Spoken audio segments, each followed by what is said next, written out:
So I'm starting with a little bit of moulding and a little bit of clay play. This is soap dough, which I think I've talked about before, which is essentially it's a batch of my shea butter soap that I leave to sit for 24 hours and then take it out of the mould and knead, essentially. If you leave it in the mould, it's going to solidify and become proper soap, but if you take it out and then knead it, it kind of breaks up some of that structure. And then if you keep it in a Ziploc bag or wrapped in cling film or both, then it doesn't solidify, and it stays kind of soft like clay. So here I am doing a little bit of shaping and modelling and stuff. Essentially what I'm trying to do is to replicate something I do with polymer clay, which I did in last month's video, in the chamomile video. Actually, this is the same day. This is about 20 minutes before I did the chamomile one. So what I'm making is a soap cane, essentially. So I've made a kind of a sausage of an orange and yellow mixed soap. And I'm putting kind of segments in between to make an orange. Because this soap is, I've called it not Terry's, because it is chocolate orange scented, and there is a certain chocolate orange scented, chocolate orange treat that is quite commonly used, given as gifts at Easter or at Christmas.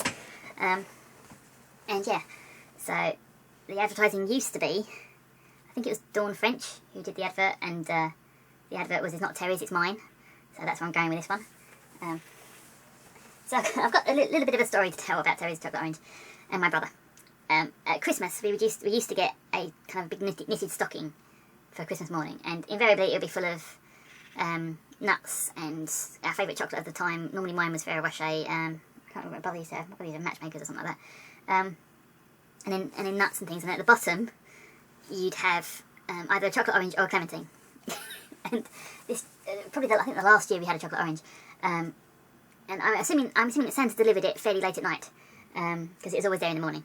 And invariably we woke up fairly early, and one year I must have been, what, 10 maybe? My brother's 3 years older than me.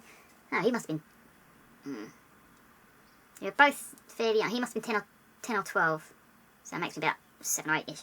And he obviously picked his stocking off the back of the door and then took it to the top of his cabin bed, where he promptly dropped everything down the back of his cabin bed, which made a sound like rocks rolling down the hill at, oh my god, in the morning. To the combination of the chocolate orange landing at the bottom and smashing across his bedroom floor. So that's the last year we got chocolate orange in our stockings. So that's my story about chocolate orange. So okay, going back to the soap. So this is my milk soap recipe, and I'm using cocoa to colour it because it seemed appropriate, and a little bit of orange mica because I haven't yet been able to blend up a nice orange. I think I've got the yellow and red oxides, but they have come out a little kind of dull, a bit more earthy than you want. So I've got a little bit of mica in there. So this is my trusty recipe. It's got a slight touch of castor oil in, which helps the soap kind of demould properly. So yeah. Okay, it's a really quick soap to come to trace, which can be a problem sometimes because I overcompensate or undercompensate and things. And this case, the intention was to have nice, even measured layers. Didn't happen. So yeah, I think kind of randomising the layers, making them more interesting is the way to go, because trying to get perfectly even layers is not going to happen if you're doing it in a batch like this. Something I've learned over time and experience is if you want absolutely perfect dead flat layers, you've got to take the time. You can't really do one big batch of soap and then pour a layer and expect it to be perfectly set before you pour the next one, and then expect the whole batch to still be runny when you get to the last 2 layers. So in, I can't remember when it was, in May I think. In May I've got a daffodil soap that's got 5 very precise layers in it, and I chose a different way. Essentially, I did a lot of math and worked out that a certain amount of soap means a certain thickness of layer, and so I did each of those layers by mixing the soap for that layer only, which yes takes more time, because you've got to bring it to trace each time and get it right each time, and then pour it, and then wait a little bit. But it's a better way of getting your layers to be neat than trying to do measured layers with a full batch. So I should have learned that before this point, because I've seen lots of other people do it. But oh no, I'll be fine. Yeah. So This is a fabulous chocolate orange scent, and it is so choc-orange. It is so strong, fabulous. So I've got my cocoa in one, and I've got the orange in the other. I think I probably could have done with a bit more orange, because I was aiming for two lines of orange in the batch, and they were a little bit thin. So if I'd have taken out a little bit more, it would have gone better. But again, learning experience. Next year I've actually got in my drawer of scents, I have a mint choc. So I'm very tempted to do a mint choc like this. It's obviously using kind of a minty coloured inner layer rather than an orange one. It could work. It should work. I like it. So that's the plan, at least. My one issue with using cocoa as a colourant is you get no fragrance from it. It's the process of making the soap kind of kills the depths of the chocolate, which is slightly disappointing. I'd like to have more of that, more that kind of richness. But, you know, it's the nature of it. If you're going to use a natural colour rather than using a brown oxide, I think it's a good choice. And it's closer to what you're trying to make, so... yeah, it gets a good colour as well. Really nice, rich, deep brown colour. So yeah, my go-to brown is cocoa.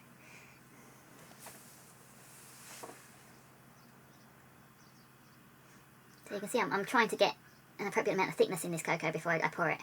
This chocolate colour before I pour it, which is a bad idea, I think. I was going for kind of 3 thick layers of brown with 2 thin oranges, and it ended up being more of a splodge. So yeah, everything is a learning experience, and I love it. It just adds to the fun. So in my milk soap, I'm expecting to have a loaf and then 2 or 3 bars on the side. Sometimes I plan for these, sometimes I don't. I have a small mould kind of on the side because for some reason some soaps tend to have more excess. Don't know why. If it's not a big difference in how I'm pouring them, but it seems that even with the same recipe, it doesn't always stretch out as far. Don't know why. I think maybe because it's not always as liquid. I think when it's getting closer to a thick trace or a thick set, it doesn't pour as much and maybe it holds a little harder. I don't know, there's probably some kind of liquid mechanics or something going on there, which I don't have the necessary science to understand. But just as a thing, always have a couple of spare moulds on the side. There's always going to be some excess.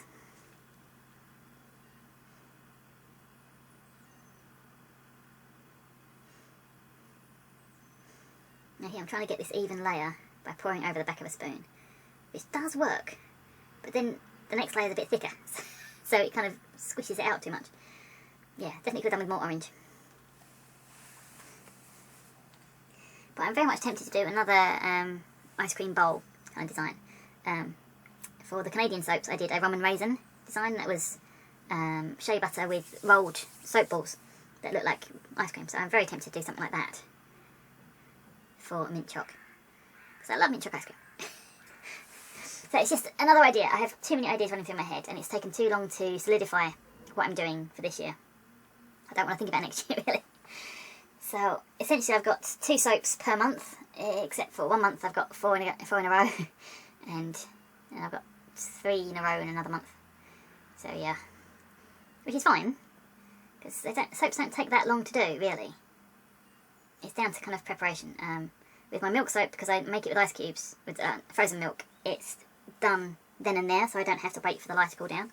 Whereas my shea butter, I have to mix the lye and leave it to cool. Now I am debating starting to master batch what I'm doing. What I already do is I measure out the solid oils into these plastic pots that they come in, essentially. So I can have them ready to go, to stick them in the microwave, nuke them for a couple of minutes, and they're ready to go. So I just need to then measure out the liquid oils, which works for me. So I'm very tempted to start master batching out the lye, which is not going to be so easy using milks. So I'm tempted to change my technique and make up a 1-to-1 lye with water, and have that in a bottle just to measure out when I need it, and then make up the rest of the liquid in the soap with milk, which reduces the amount of the risk of kind of burning your milk with the lye, because it doesn't react with the lye. But it means I'm going to have 1-to-1 lye around, which I'm not too keen on. I don't know. It's part of the process that needs thinking about. Because if I'm going to start making more batches, it might be worth making up a big bottle of 1-to-1 lye, and doing the same with the shea butter, having a bottle of 1-to-2 lye as well. So depending on which batch I'm using, but I don't know.